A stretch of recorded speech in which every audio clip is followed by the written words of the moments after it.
নমস্কাৰ, মই মজিদ। বন্ধুসকল, পলকতে চাওক আজি 9টা গুৰুত্বপূৰ্ণ খবৰ।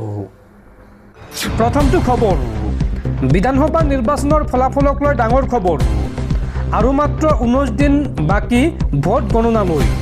বিহুৰ আনন্দৰ মাজতে আৰম্ভ হৈছে কাউণ্টডাউন। কোন বহিব এইবাৰ দিছপুৰৰ মছনদত?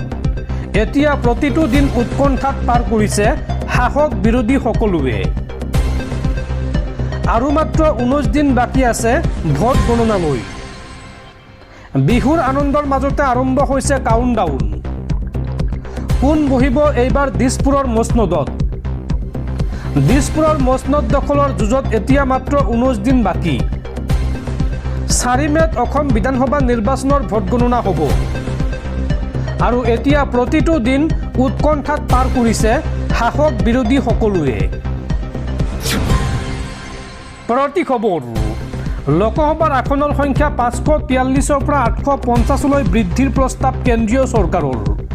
মহিলা সংৰক্ষণ আইন কাৰ্যকৰী কৰাৰ লক্ষ্যৰে এই বৃহৎ পদক্ষেপ কেন্দ্ৰীয় চৰকাৰৰ। প্ৰস্তাৱিত খচৰা বিল সাংসদসকললৈ প্ৰেৰণ কেন্দ্ৰীয় চৰকাৰৰ। সংসদৰ বিশেষ অধিৱেশনত সংবিধান সংশোধনীৰ সম্ভাৱনা আছে। আৰু এই সিদ্ধান্তই দেশৰ নিৰ্বাচনী ব্যৱস্থাত অভূতপূৰ্ব পৰিৱৰ্তন আনিব। পৰৱৰ্তী খবৰ, সাৱধান ৰাজ্যবাসী। আগন্তুক 5 দিনলৈ অসম তথা সমগ্ৰ উত্তৰ পূৰ্বাঞ্চলত হ'ব প্ৰচণ্ড ধুমুহা বৰষুণ। আৰু এই সন্দৰ্ভত ৰাজ্যজুৰি হাই এলাৰ্ট জাৰি বতৰ বিজ্ঞান কেন্দ্ৰৰ।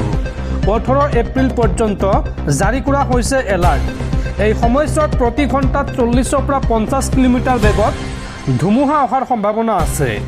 ৰাজ্যবাসীক এই সন্দৰ্ভত সতৰ্ক কৰি দিলে বতৰ বিজ্ঞান কেন্দ্ৰই। ৰাজ্যত পুনৰ প্ৰচণ্ড ধুমুহা বৰষুণৰ আগজাননী বতৰ বিজ্ঞান কেন্দ্ৰৰ। অহা 18 এপ্ৰিল পৰ্যন্ত ৰাজ্যত জাৰি কৰা হৈছে এলাৰ্ট।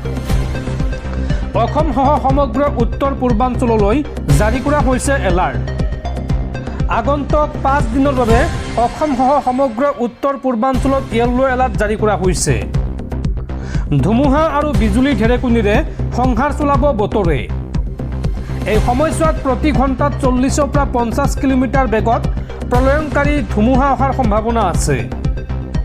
অসমৰ লগতে মেঘালয়, মণিপুৰ, মিজোৰাম আৰু ত্ৰিপুৰাতো জাৰি কৰা হৈছে এলাৰ্ট। আৰু এই সময়ছোৱাত বজ্ৰপাত, শিলাবৃষ্টিৰ সম্ভাৱনা আছে। সেই হেতুকে মুকলি ঠাইত আশ্ৰয় নল'বলৈ পৰামৰ্শ বতৰ বিজ্ঞান কেন্দ্ৰৰ। দৰ্শকসকল, আৰু বহুতো গুৰুত্বপূৰ্ণ খবৰ আছে। তাৰ আগতে আপোনাক জনাওঁ যে যদি আপুনি এতিয়ালৈকে এইটো ভিডিঅ'ত লাইক কৰা নাই তেন্তে এতিয়াই ভিডিঅ'টোত লাইক কৰি দিয়ক। আৰু এনেকুৱা ধৰণৰ ভিডিঅ'সমূহ নিতৌ চাবলৈ চেনেলটো ছাবস্ক্ৰাইব কৰি কাষত থকা বেল আইকনটো প্ৰেছ কৰি ৰাখক। পৰৱৰ্তী খবৰ, বিহুৰ আনন্দৰ মাজতে গুৱাহাটীত পুনৰ ভয়ংকৰ ঘটনা। GMCHৰ পাছফালে উদ্ধাৰ হৈছে এজন লোকৰ মৃতদেহ। ঘটনাস্থলীত ভঙাগড় আৰক্ষী উপস্থিত হৈ উদ্ধাৰ কৰে মৃতদেহটো। এতিয়া উদ্ধাৰ হোৱা নাই মৃত লোকজনৰ পৰিচয়। ঘটনা সন্দৰ্ভত তদন্ত আৰম্ভ ভঙাগড় আৰক্ষীৰ। পৰৱৰ্তী খবৰ, বিহাৰৰ নতুন মুখ্যমন্ত্ৰী হ'ব সম্ৰাট চৌধুৰী। বিজেপিৰ বিধায়িনী দলৰ বৈঠকত লোৱা হৈছে এই সিদ্ধান্ত। বুধবাৰে দিনৰ 11 বজাত শপত ল'ব বিহাৰৰ নতুন মুখ্যমন্ত্ৰীগৰাকীয়ে। উল্লেখযোগ্য যে এইবাৰ প্ৰথমবাৰলৈ বিজেপিৰ মুখ্যমন্ত্ৰী হ'ব বিহাৰত। পৰৱৰ্তী খবৰ, নৰেন্দ্ৰ মোদীয়ে আজিকালি মোৰ চকুত চকু থৈ কথা ক'ব নোৱাৰে। মই তেওঁৰ চকুলৈ চালে তেওঁ চকু তল কৰি দিয়ে। প্ৰধানমন্ত্ৰী মোদীক খুৰদাৰ সমালোচনা কৰি এই মন্তব্য বিৰোধী দলপতি তথা জ্যেষ্ঠ কংগ্ৰেছ নেতা ৰাহুল গান্ধীৰ। পৰৱৰ্তী খবৰ, মধ্যপ্ৰাচ্যৰ যুদ্ধক লৈ ডাঙৰ খবৰ। ইৰাণক সহায় কৰিবলৈ চীনে আগবাঢ়ি অহাৰ পিছতে এতিয়া চিন্তাত পৰিছে মাৰ্কিন ৰাষ্ট্ৰপতি ডনাল্ড ট্ৰাম্প।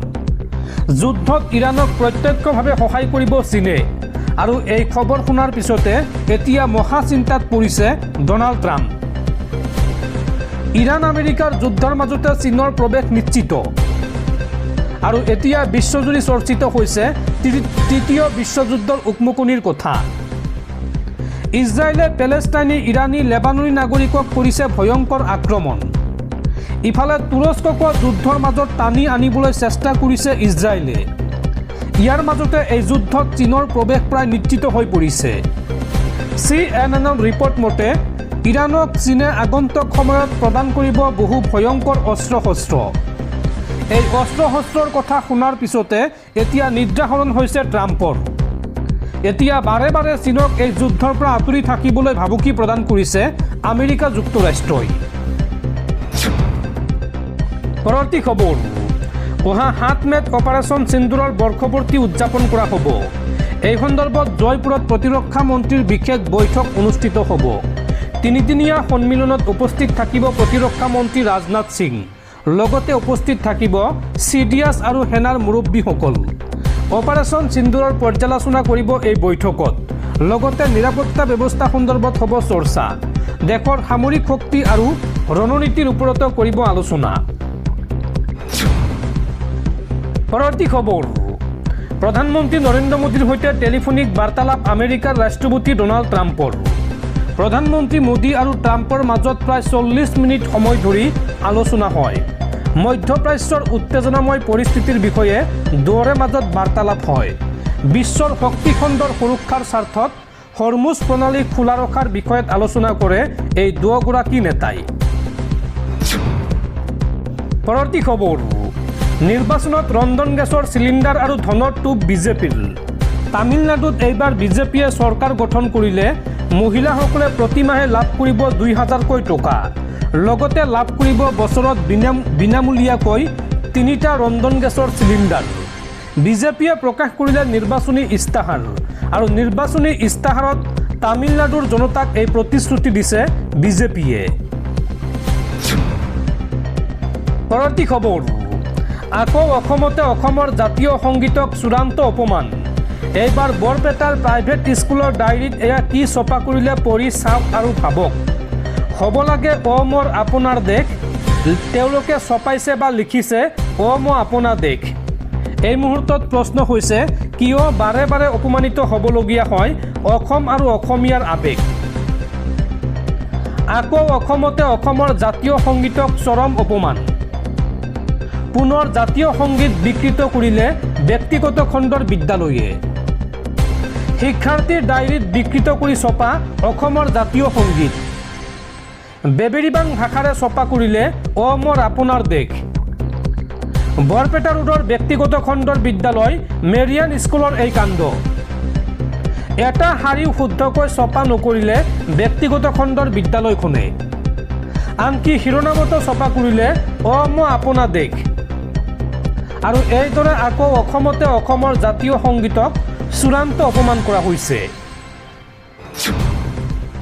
পৰৱৰ্তী খবৰ, গৰু বিহুৰ দিনা গৰু ভৰ্তি বাহনৰ পৰা ধন দাবী কৰি গ্ৰেপ্তাৰ হৈছে 4জনকৈ হিন্দু যুৱক।